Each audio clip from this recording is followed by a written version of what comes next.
nós criamos então o novo partido, né, Aliança pelo Brasil. Então foi uma convenção inicial, o primeiro passo foi dado hoje para criar esse partido, né? É um partido que respeita todas as religiões, é favorável à posse de armas de fogo, é futuro do nosso Brasil. E o número escolhido é o número 38. Eu acho que é um bom número, né? 38. Fala aí pessoal, eu sou o Thiago Lima e estamos começando mais um vídeo aqui nesse canal. Realmente o Brasil está entregue e por falta de conhecimento, o povo brasileiro vai perecendo. Mais uma vez o governo atual, o governo Bolsonaro, está utilizando um símbolo satânico no seu novo partido e também a numerologia condiz com o total símbolo que eles estão usando. Mais uma vez, gosto de reforçar que esse canal aqui não é um canal de esquerda, não é um canal de direita, eu não concordo com o sistema político que temos atualmente, então não defendo nenhum dos tipos de governo que temos aí no mundo, pois servem apenas para dividir o povo e assim os próprios senhores do mundo vão conquistando, ok? Então vamos falar agora de simbologia em respeito às coisas espirituais, em respeito às coisas do próprio Criador. Bolsonaro utilizou um símbolo maçônico, um símbolo satânico, digamos assim, vocês vão entender o porquê, nos seus 100, 200 e 300 dias de governo. Após completar essa numerologia, essas datas, ele muda de partido e vai para um partido que se chama Aliança pelo Brasil. E enfim, ele une esse símbolo na forma redonda, na forma de aliança dele. Esse símbolo, eu já falei várias vezes aqui no canal, é o símbolo do Ouroboros, a serpente engolindo o seu próprio rabo, que no caso faz total referência à invocação da própria serpente, a invocação do próprio Hassatan, do próprio espírito de Satanás. Parece loucura, mas se você esmiuçar a história, você vai entender como é que tudo isso funcionou. As ligações de Bolsonaro com a maçonaria não é novidade para ninguém. A gente sabe que desde o início do governo, ele trouxe ali vários ministros, trouxe o seu vice-presidente e trouxe muitas coisas que envolvem essa sociedade secreta que o próprio Cristo falou na época que esteve vivo aqui na Terra, 2000 anos atrás, o que os construtores fizeram, pois os construtores, os maçons, a palavra maçom significa construtor, rejeitaram a pedra angular. Vocês nunca leram isto nas Escrituras? A pedra que os construtores rejeitaram tornou-se a pedra angular. Isso vem do Senhor e é algo maravilhoso para nós. Portanto, eu lhes digo que o reino de Deus será tirado de vocês e será dado a um povo que dê os frutos do reino. Ou seja, eles rejeitaram o próprio Cristo e rejeitam até hoje, pois eles veneram e idolatram Salomão, o construtor do primeiro templo de pedra.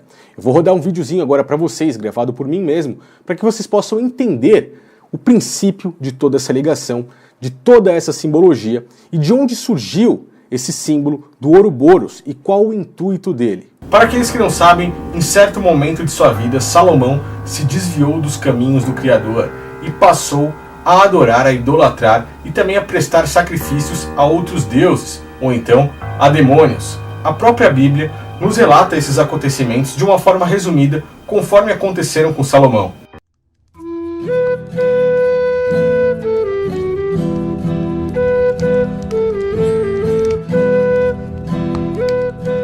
Porque sucedeu que no templo da velhice de Salomão, suas mulheres lhe perverteram o coração para seguir a outros deuses, e o seu coração não era perfeito para com o Senhor seu Deus, como o coração de Davi, seu pai. Porque Salomão seguiu a Astarote, deusa dos Sidônios, e Milcom, a abominação dos Amonitas. Assim fez Salomão o que parecia mal aos olhos do Criador, e não perseverou em seguir ao Senhor como Davi, seu pai. Então edificou Salomão um alto a Quemós, a abominação dos Moabitas, sobre o monte que está diante de Jerusalém, e a Moloque, a abominação dos filhos de Amon. E assim fez para com todas as suas mulheres estrangeiras, as quais queimavam incenso e sacrificavam a seus deuses. A história que vou contar para vocês sobre Salomão, ela é totalmente ocultada, camuflada pelo sistema religioso nos dias de hoje, pois todo esse sistema religioso que temos nos dias de hoje tem uma extrema ligação com a maçonaria. E para aqueles que não sabem, Salomão, como construtor do primeiro templo, é o ícone mais adorado e idolatrado dentro dessa sociedade secreta. The area is called the East, and that's where the master of a lodge sits. We usually refer to as the chair of Solomon. Right Worshipful Brother Junior Grand Warden, it is indeed a pleasure to have you with us here in Burns Lodge this evening. and an honor for me to present you with our gavel and invite you to take a seat in the oriental chair of King Solomon. And that part of the lodge where the master sits is the part that's out of bounds. It's the holiest part of King Solomon's temple, and it's the part that's most respected in masonry. O sistema religioso nos dias de hoje também venera, adora e idolatra Salomão, principalmente por ele ter sido riquíssimo. A riqueza, os bens materiais, o dinheiro são algo de extrema e suma importância dentro do sistema religioso. Muitas vezes, a teologia da prosperidade é defendida por pastores famosos como o próprio Silas Malafaia, Edir Macedo, Valdemiro Santiago, entre muitos outros. Até mesmo pastores menores já são adeptos dessas riquezas materiais, coisas que vão totalmente contra todas as palavras de Cristo, as verdadeiras palavras do Messias. Esse negócio de você pegar o dinheiro da igreja e dar pra pobre, isso é coisa de ladrão. Então se você dá a oferta e não dizima, você está roubando a Deus. Se você dizima e não dá a oferta, está roubando a Deus também. É a última vez que eu falo, Samuel de Souza doou o cartão, mas não doou a senha. Você vai oferecer um aluguel seu. Mais 300 mil? Em nome de Jesus. Mais 300 mil de serviço tem? Que ao invés de ir ao banco e depositar, para descontar direto da conta, que é mais fácil. Com essa crise, se eu não pegar tudo que eu tenho no banco e dar para Deus, a crise vai pegar toda, o espírito da crise vai pegar ela. É ou não é, Clodomir? Entendeu? O Senhor quer depositar em nossas mãos bens desta terra.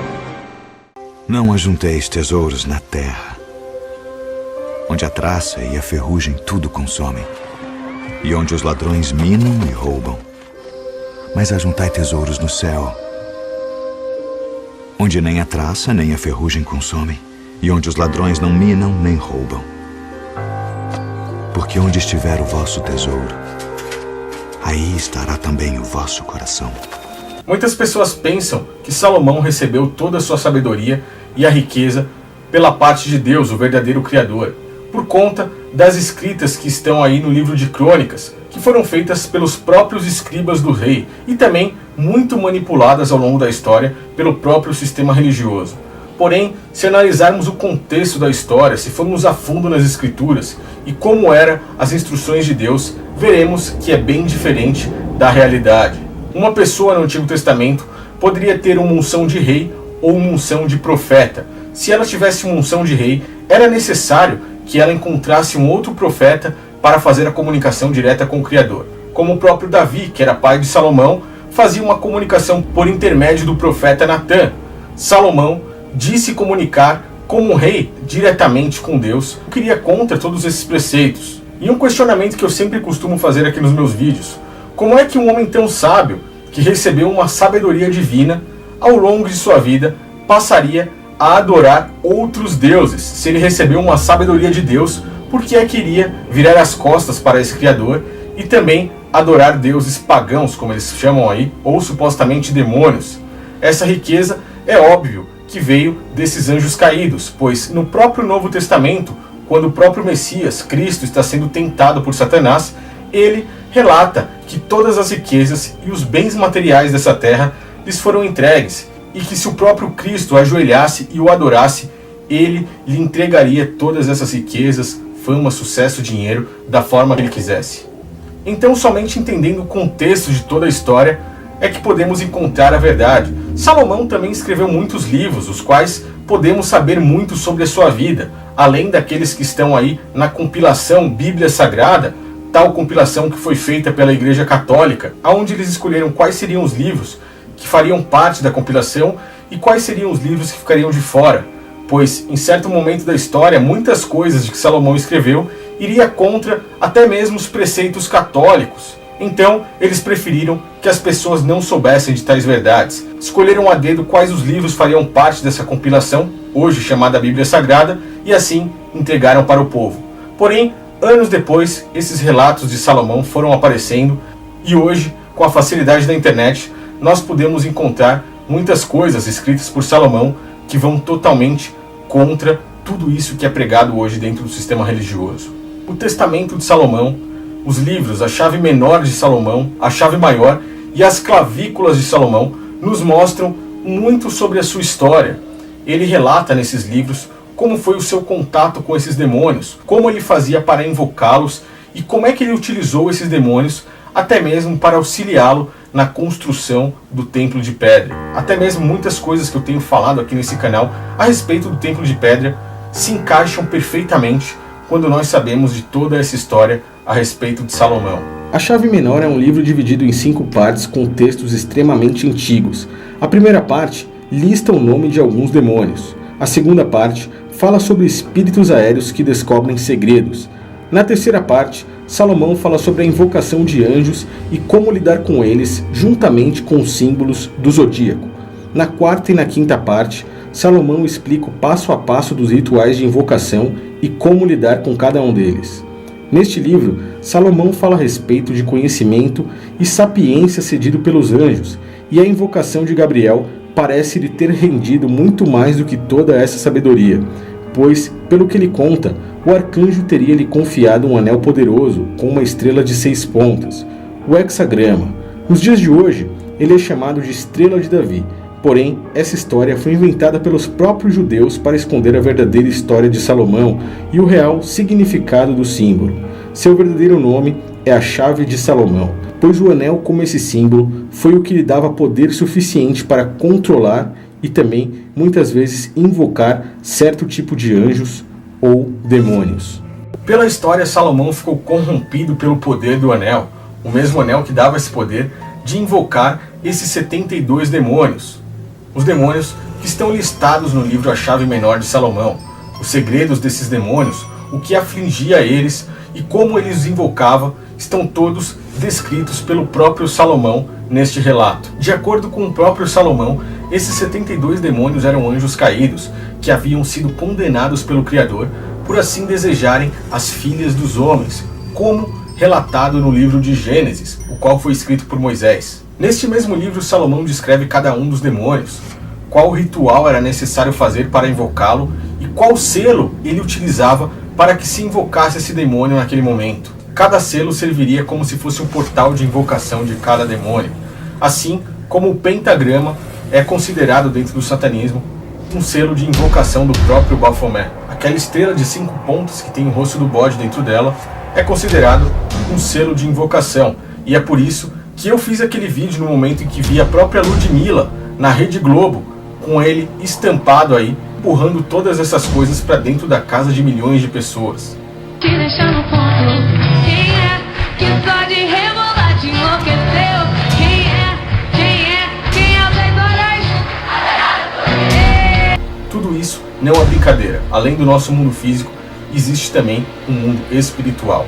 Essa prática é chamada de Goetia, e um dos principais ícones, um dos principais líderes dessa magia ocultista, dessa magia negra, seria Salomão. Somente estudando sobre todas essas coisas é que conseguimos ligar todos os fatos e reconhecer quem são realmente os falsos profetas, o qual o próprio Messias nos alertou que pelos frutos nós os reconheceríamos. Já falamos aí sobre os bens e as riquezas materiais, pois, olhando com mais atenção para todos eles, começamos a ver vários pontos falhos, como por exemplo o próprio Agenor Duque, que usa em um dos seus dedos um anel com a mesma referência aí ao hexagrama, a estrela de 6 pontas, a chave de Salomão. Tudo indica que um líder religioso, que se diz um pastor evangélico, também pratica uma certa magia ocultista ou até mesmo a Goetia. Como eu disse, toda essa admiração por Salomão nos revela muita coisa quando nós sabemos da verdade. O próprio Silas Malafaia usa vários utensílios maçônicos, o qual remetem muitas vezes também até mesmo ao próprio Salomão. Edir Macedo, o homem que reconstruiu o templo de pedra feito por Salomão.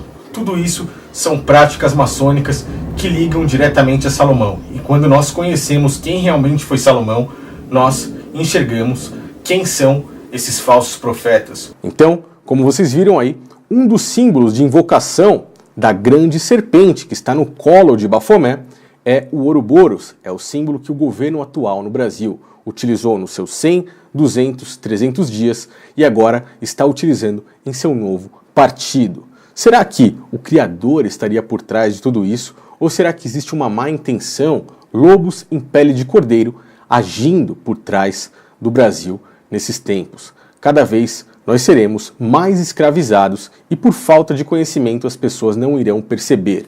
Se entrar aí outro partido como o PT, veremos que continuará a mesma coisa, pois o satanismo está em ambas as partes. Como eu disse, são dois braços opostos, mas de um único cérebro. As mesmas pessoas estão por trás dos dois partidos, por incrível que pareça. O número 38, agora escolhido por Bolsonaro, faz referência ao número 11, o final aí, o superior número de Bafomé. Bafomé é regido pelo número 911, esse que vem aí com Ouroboros em seu colo, com o símbolo de invocação da serpente, e agora eles, de uma forma bem estratégica, estão utilizando a própria numerologia para se colocarem aí superiores ao próprio número do Criador, que pelas escrituras é o alfa e o ômega, o número 1 e o 0, ou o número 10. Então assim nós vemos o grau da situação que nós estamos vivendo. O que é que você acha de tudo isso?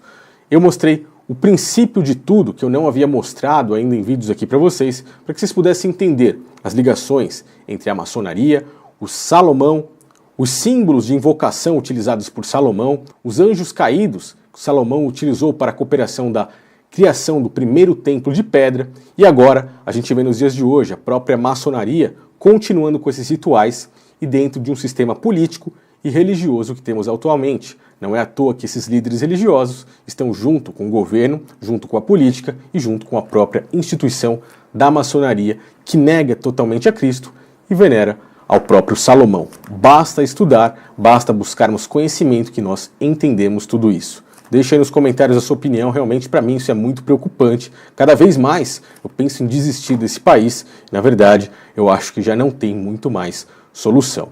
Me ajude aí no compartilhamento da mensagem, deixe aí seus comentários dizendo as suas opiniões e também se inscreva nesse canal caso você seja novo por aqui. Valeu, até o próximo vídeo.